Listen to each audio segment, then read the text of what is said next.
দর্শকবৃন্দ, নতুন একটি অনলাইন জরিপ আবারও সামনে এসেছে। কোন দল আসলে ক্ষমতায় যেতে পারে বা কোন দলের ক্ষেত্রে কত সাপোর্ট রয়েছে এই সম্পর্কে একটি নতুন জরিপ দেখানো হয়েছে অনলাইনে।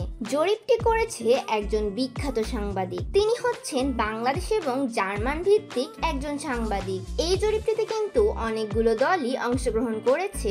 তার মধ্যে অন্যতম যে প্রধান দলগুলো রয়েছে সেগুলো তো থাকছেই। এছাড়া আরো অন্যান্য অপশন দেওয়া হয়েছে এই জরিপটিতে। পোলের মাধ্যমে এই জরিপটি করা হয়েছে এবং এই জরিপের মাধ্যমে তিনি এখানে যে পোস্টটি দিয়েছেন বা পোলটি দিয়েছেন, সেই পোস্টের ক্যাপশনে তিনি যেটা লিখেছেন সেটা হচ্ছে, আগামী নির্বাচনে কোন দল কতটা ভোট পেতে পারে তা নিয়ে নানা রকম পুরোপুরি কল্পনা নির্ভর সংখ্যা ইদানিং নানাজনের মধ্যে শুনি, অথচ সুপরিকল্পিত ও পরীক্ষিত পর্দায় সমীক্ষার মাধ্যমে বর্তমান পরিস্থিতিতে মোটামুটি একটা ধারণা পাওয়া সম্ভব বলে মনে হয় আমার কাছে। আমাদের দেশে মূলধারার প্রতিষ্ঠিত ও গ্রহণযোগ্য সংবাদ মাধ্যমগুলো এ ধরনের বিজ্ঞান ভিত্তিক সমীক্ষা করতে পারে। আসুন আমরা এখানে একটি ফেসবুক সমীক্ষা করি। আগামী জাতীয় নির্বাচনে আপনি কোন দলকে ভোট দেবেন? তো এই ভোট দেওয়ার ব্যাপারে কিন্তু প্রধান 5টি বাংলাদেশের এখন পর্যন্ত যে দল রয়েছে সেগুলোকে তিনি এখানে রেখেছেন। তার মধ্যে অন্যতম হচ্ছে প্রধান দল ছাত্র দলের নতুন দল হিসেবে রয়েছে জাতীয় নাগরিক পার্টি, বাংলাদেশ জাতীয়তাবাদী দল বিএনপিও রয়েছে এখানে, জামায়াতে ইসলামীও থাকছে এবং আওয়ামী লীগও থাকছে, এবং সর্বশেষ হিসেবে জাতীয় পার্টি এই দলেও কিন্তু এই জরিপে বা এই পোলটিতে এখানে রাখা আছে।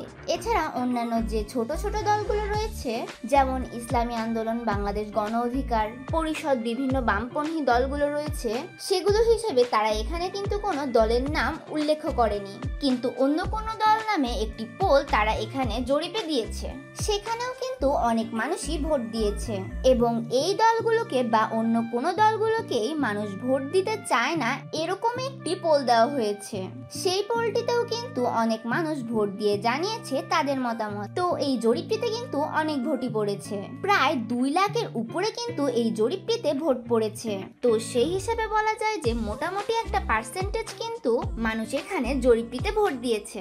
এবং এই জরিপটির মাধ্যমে এটাও আপনারা প্রমাণ করতে পারবেন না যে এই জরিপের মাধ্যমে আসলে দলের ক্ষমতা নির্বাচন হবে বা সবচেয়ে বেশি জনপ্রিয় দল এমন কিন্তু নয়, কারণ জরিপে কিন্তু অনেক সময় এক এক রকমের তথ্য উঠে আসে। তো জনপ্রিয় একজন সাংবাদিক যেহেতু এই জরিপটি দিয়েছেন, সেই হিসেবে আপনাদের কাছে তুলে ধরছি। তো প্রথমেই যে পয়েন্টটি নিয়ে কথা বলবো সেটি হচ্ছে, কোন দলকেই ভোট দিতে চায় না এরকম পার্সেন্টেজ হচ্ছে 2%। মানে এই জরিপের মাত্র 2% মানুষ কোন দলকেই ভোট দিতে চায় না। তাদের সংখ্যা হচ্ছে 4600। মানে এই জরিপটিতে ভোট দিয়েছে 4600 লোক। তারা কোনো দলকেই ভোট দিতে চায় না। এই জরিপটিতে তারা অংশগ্রহণ করে এটাই বুঝিয়ে দিয়েছে। তো এই হিসেবে বলা যায় যে 2% লোক বাংলাদেশের হিসেবে খুবই কম পার্সেন্ট। তো এই মানুষগুলো কিন্তু কোনো দলকেই ভোট দিতে চায় না। এরপরে অন্য কোনো দলের এই পার্সেন্টেজে রয়েছে 1%। 1% মানে অন্যান্য যে রাজনৈতিক দলগুলো রয়েছে, ছোটখাটো গণ অধিকার পরিষদ, ইসলামী আন্দোলন, বাংলাদেশ ইত্যাদি দলগুলোকে ভোট দিতে চায়। মানে এদের সংখ্যা কিন্তু খুবই কম। সেই দলগুলোকে কিন্তু বাংলাদেশের 1% মানুষ ভোট দিতে চায়। এরপরে যে জরিপটি সেটা কিন্তু 1%-এর থেকেও কম ভোট পেয়েছে। মানে খুবই কম ভোট পেয়েছে এই জরিপটিতে, মাত্র 1947টি ভোট পেয়েছে। এবং তারা কিন্তু বলা যায় যে 1%-এর থেকেও হাফ যেই সংখ্যাটি রয়েছে সেই হিসেবে তারা ভোট পেয়েছে এখানে। যদিও বলা যায় যে জাতীয় পার্টি এক সময় বাংলাদেশের খুবই জনপ্রিয় বলতে বিএনপি, আওয়ামী লীগ, জামায়াতে ইসলামী এগুলোর মতো জনপ্রিয় নয়, তারপরও জাতীয় পার্টির কিন্তু একটা সাপোর্ট ছিল। কিন্তু ইদানিংকালে জাতীয় পার্টির অনেক সাপোর্টই কমে গিয়েছে।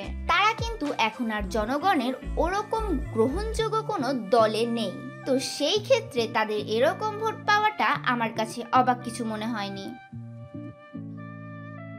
ছাত্রদের নতুন দল জাতীয় নাগরিক পার্টি বা এনসিপি কে নিয়ে কথা বললে তারা এই জরিপটিতে ভোট পেয়েছে 4%, মানে 100%-এর ভিতরে 4% ভোট পেয়েছে তারা।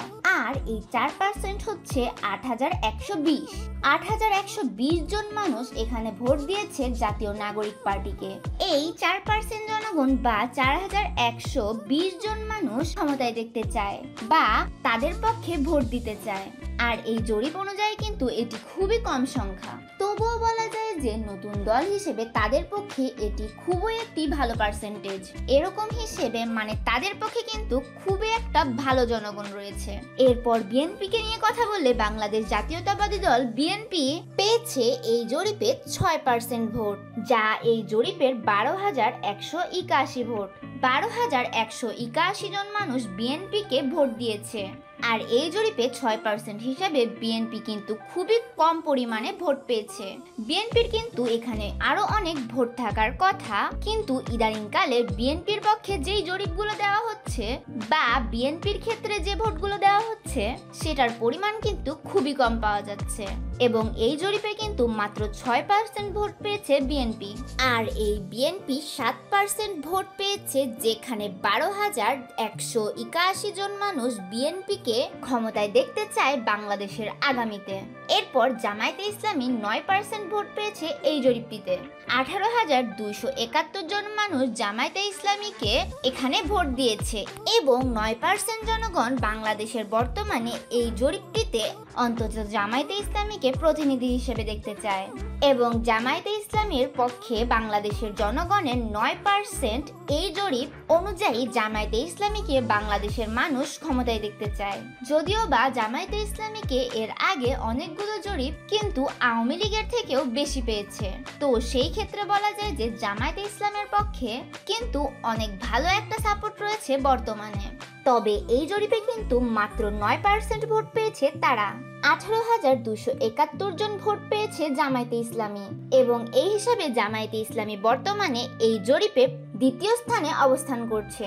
আর সেক্ষেত্রে বুঝতেই পারছেন নাম্বার 1-এ কে রয়েছে। বাংলাদেশ আওয়ামী লীগ বলতে পারেন 77% ভোট পেয়েছে। 77% ভোট পেয়ে এই জরিপে সংখ্যাগরিষ্ঠতার দিক থেকে সর্বোচ্চ স্থানে রয়েছে বাংলাদেশ আওয়ামী লীগ এবং তারা ভোট পেয়েছে 1,73,323 ভোট, যেটা এই জরিপের মানে একচটিয়া ভোট বলতে পারেন। ক্ষমতায় যাওয়ার জন্য তাদের ক্ষেত্রে আপনারা বলতে পারেন যে এটা এই জরিপের খুবই গ্রহণযোগ্য একটা ভোট বলতে পারেন। তবে আওয়ামী লীগের ক্ষেত্রে এত ভোট দিবে অন্য কোনো দলে মানে ভোট দিবে না, ব্যাপারটা কিন্তু পুরোপুরি একচটিয়া হয়ে যাচ্ছে। আর অনলাইন জরিপ আসলে সেই ক্ষেত্রে বলা যায় যে কোনটি সত্য কোনটি মিথ্যা সেটার মানে তেমন কোনো গ্রহণযোগ্য পাওয়া যায় না, তবে কিছুটা আন্দাজ করা যায়, তবে ফেলে দেওয়া যায় এমন নয়। তবে বাংলাদেশ আওয়ামী লীগের ক্ষেত্রে কিন্তু অনেক লোকই ভোট দিয়েছে। এখানে 100%-এর ভিতর 77% মানুষ এখানে ভোট দিয়েছে। 1,76,323 জন মানুষ, টোটাল 2 লাখ ভোট কিন্তু এখানে পড়েনি।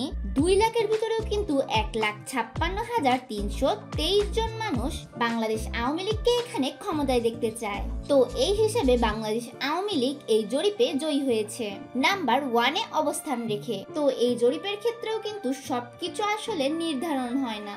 আর এটা নিয়ে আপনার মতামত এই ভিডিওতে আপনি জানাতে পারেন।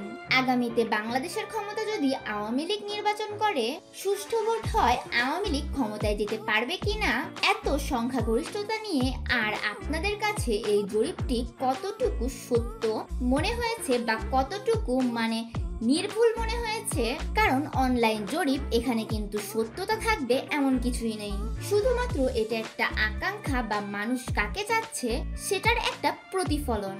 আর খুবই কম সংখ্যক মানুষ কিন্তু এখানে ভোট দিয়েছে, মাত্র 2 লাখের একটু বেশি মানুষ এখানে ভোট দিয়েছে। তো সেক্ষেত্রে বলা যায় আওয়ামী লীগের পার্সেন্টেজটা এখানে অনেকটাই বেশি। তো আপনার মতামত অবশ্যই কমেন্টে জানিয়ে দিন। আগামীতে সুষ্ঠু নির্বাচন হলে কোন দল বাংলাদেশে ক্ষমতায় আসতে চলেছে অবশ্যই আপনার মতামত জানাতে পারেন।